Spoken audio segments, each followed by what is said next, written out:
Nirihe dini usengera? Ni zihe nsengero ukunda kujyamo? Well, insengero ubusanzwe nge nzita ko ari amashyirahamwe nk'ayandi yose abashakisha imibereho n'ibiki byose. Amashyirahamwe rero nge ntago nemeye kuba member w'ishyirahamwe iryo ryo ryose, kubera ko nazengurutse ahantu hose ku isi nkajya ndeba amadini, nkareba abantu mu buryo bayitabiramo, nza gusanga amashyirahamwe ashakisha imibereho no kwambura abantu amafaranga yabo, cyane cyane babandi bita icya 10, abandi babyita hakula, abo muri Iran bo babyita hukukula, ni byinshi cyane. Ubwo rero idini nasanze ari uburyo bwo kuyobya abantu kugira ngo babambure amafaranga yabo bacishije mu cya 10. Ese Imana tuvuge Yesu Kristo na Muhammad nago bemera? Si bose bahagararira mu mashyirahamwe, baraje nyine abo bantu bitwa gutyo, bari abantu ntago bari abantu badasanzwe cyangwa ukundi, bazanye ayo masomo yabo bigisha abantu. Ikibabaje gusa nuko bigisha abantu babatera ubwoba, bakabatinyisha ibyitwa ngo imirongo bizabatwika, ngo bizagira gute nibadatanga icya 10. Ariko rero burya nta kinda ry'amadini yose abagamije usibye gusaba icya 10. Icyo cya 10 rero kubera ukuntu mbona amafaranga yanjye binduhije ukuntu, nasanze kuyabahereza gutya mu buryo bworoshye bitandyohera, byarutwa yuko nayakoresha mu zindi gahunda zanjye, kuko ni na nyinshi ku isi tugenda tutanarangije. Ese Bible na Quran urabyemera? Ni ibitabo bisanzwe byanditswe n'abantu nk'ukuntu za novels, nk'ukuntu nawe wabyuka mu gitondo ukandika ikindi gitabo. Ni ibitabo biri aho ngaho ariko bifitemo za instruction. Izo za instruction uvuga ko nizo ziba ziyobora abantu, zibaganisha kuri hahandi bagomba kubambura amafaranga yabo, babatinisha umuriro nyine ngo batazashya. Bavuze ngo Yesu ni umuntu usanzwe na Muhammad ni umuntu usanzwe, Bible na Quran nabyo ni ibitabo bisanzwe, kandi ni ibitabo bitera ubwoba abantu, nta bintu byinshi wemera muri ibyo ngibyo. Ese Imana urayemera? Ubundi Imana ndayemera kabisa 100%.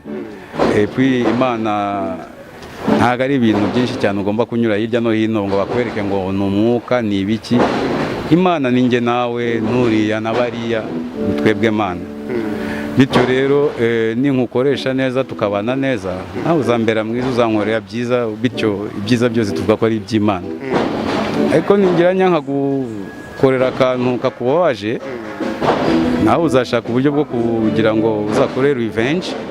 Iyo revenge rero niba kenshi abantu bazikunze kuvuga ngo Satani yamuteye.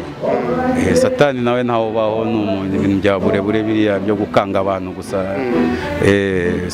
Satani naibaho, Imana nabibaho. Imana irahari kuko nge nawe turahari. Satani none icyo gihangano nitwe tukihangira nyine, urumva ko nkukoreye ikibi hahita havuka muri wowe ikindi kintu kitari cyiza, ari cyo bita Satani. Ariko ni ibintu ibyo byose ni philosophy, ntago bibaho. Okay. Mu bitabo byinshi, ibitabo bitagatifu handitswe ko hari umunsi w'imperuka. Uwo munsi azaba ari umuriro ukaze cyane. Abanyabyaha bazajya ku muriro, abadafite ibyaha bazajya mu ijuru. Urabyemera? Well, ibyo bintu nyine nakomeje nkubwira ko ibyo bitabo bikoresha amatekinike yo gukanga abantu.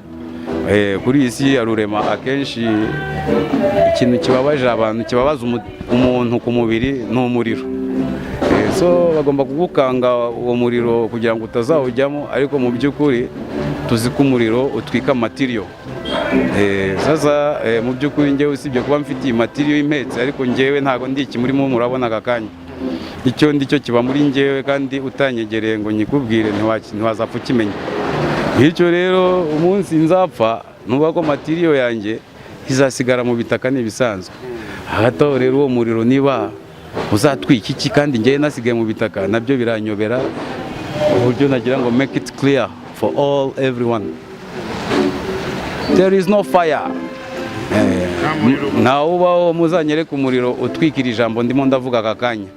Kuzimu n'ijuru ndetse bibaho. Nyine urabona creativity n'ibihangano. Abantu barahanga ibintu kugira ngo bakomeze batere ubwoba abandi, babambura amafaranga yabo. Kuzimu nabibawe, kuzimu se ni he ko turi ku isi? Nta nahandi uzi kuzimu banyura he dayeri, nta nahabaho. ikuzimu se wambwira ko ari ibiki d'abord? Ni igihangano, ni ikijambo nacyo gihanutse kivuye ahantu tutazi cyo gukanga abantu. Ese ninde ushobora kuba wanditse Bible, ninde ushobora kuba wanditse Korani, kandi impamvu yabyanditse ni izihe? Ndahera kuri Bible. Well, igitabo cyanditswe n'abantu bavuga ko ari intumwa za Yezu nyine bamukurikiraga, kuko bose bari bazi ako gakino ukuntu kapanzwe, kukuntu Yezu yavuye mu Misiri aherekejwe n'urya kazi niwe witwaga Yohana Umubatiza, akamwohereza ari imbere kugira ngo abanze akanga abantu hariya, akababwira ukuntu Yezu ari umuntu wahatari azaza ngo Mesaya mbega, agafata abantu akajya kuboza ibyaha akoresheje amazi. Mwibaza rero icyo cyaha kivaho ukoresheje amazi icyo ari cyo, nacyo nkakiyoberwa, ariko abantu nyine kubera ko imitekerereze yabo yari iri hasi cyane barabyakiriye uko nguko, nuko hazo Yezu bavuga ko ngo adafite n'ububasha bwo gufungura amarase y'inkweto ze, aza ariko nta narase afite, aza yambaye sandal. Icyo rero nkibaza izo rasi yanavugaga aho yazikomoye, kuko icyo gihe nta rasi zari zakabayeho, habagaho rugabire. So rugabire kuyifungisha amarase yo ni agashya, namwe murabizi. So bivuga ko ibintu byose ni imipango. Korani rero ndaye gusobanuraho gato nayo. Well, nacyo ni igitabo nacyo cyagiye cyanditswe muri icyo gihe Muhammad yabagaho, iyo ntumwa y'Abarabu, akavuga ko ngo hari amaverse ahanutse avuye mu ijuru akamusanga, akayandika, akavuga ati ngo yabonye ngo Gabriel Jibril baza akamubwira ibintu, akamuha amakuru. Noneho rero umugore we aza kugira atya, mubaza ati ngo ese wowe wazanyeretse uwo Jibril muhora muvugana ujye uguha amakuru? Hambya tumutegereza ahangaha.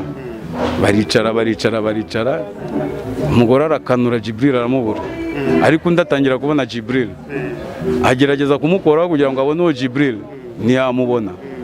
Finally aravuga ati mbo sava, ubwo wowe ngo ntabwo ufite ububasha bwo kubona Jibril, urumva ko ngo amaso yawe ashobora kuvuga icyo gihe akeneye amarinete yandi ya myopi ikaze cyane kugira ngo ubashe kubona Jibril. So Jibril ni uwo mugore ntiyamubonye kugeza no ku munota wa nyuma.